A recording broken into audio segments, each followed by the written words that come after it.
so many veterans say, what is this moral injury thing? And I get like 2 sentences into the definition and something lights up in their face and they say, right, I got that.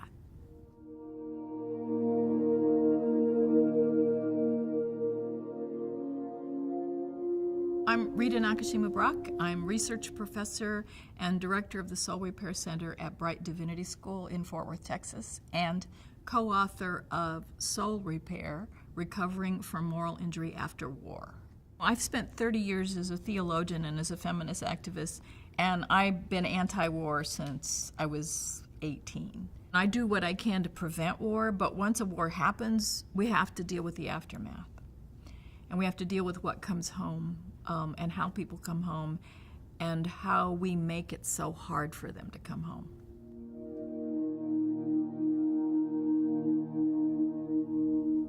When you're sent and you're told to prosecute a war, and you've been told as a soldier to be moral, you don't kill civilians, and the killing is proportionate to what's happening. You're killing combatants and it's proportionate to what's going on.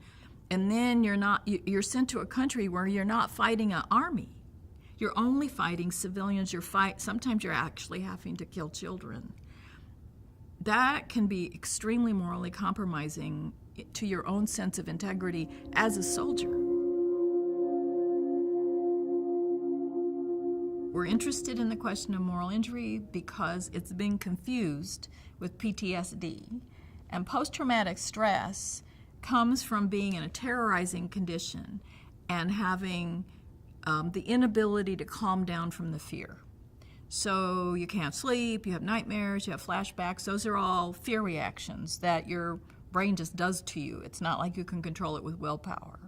So for your thinking brain to actually begin to calm you down and to help you process what happened, severe PTSD actually has to be managed. The symptoms have to be reduced so that you can think. Moral injury comes when you start thinking about what happened to you and you begin to realize you actually violated some really core moral value. You may feel like you lost your innocence. You may feel you're not a good person anymore.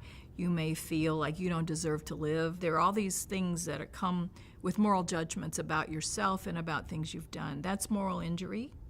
So soul repair is a process of coming to terms with having violated your core moral values and needing to process that and rebuild your moral identity.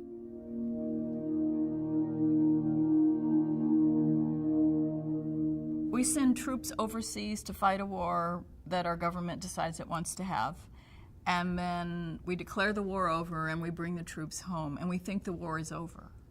But actually, it just comes home. It's not like you go off to war, see what you see, experience what you experience in a combat zone, and then leave it there. You bring it home inside you. And I think we don't pay enough attention to that and how hard that is. Because it's not just that you're seeing terrible things and experience moral injury in things that you had to do or witness that make you feel terrible about the moral issues that you saw there, but you also often have some of the best friendships of your life in your camaraderie of your unit. And when you enter civilian life, you often have to leave those things behind. You also lose your job. You may also lose your sense of purpose because you were part of a big thing and you come home and you're just supposed to pursue your own success, which seems kind of trivial to some people. So there are a lot of losses in coming home also.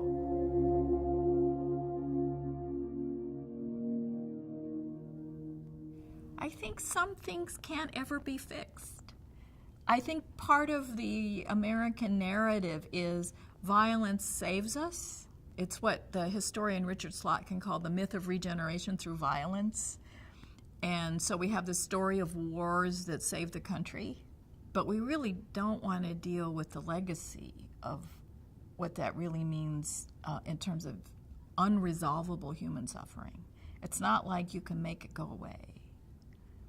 And we're a society that likes success and we don't like dealing with failure or things that can't be fixed.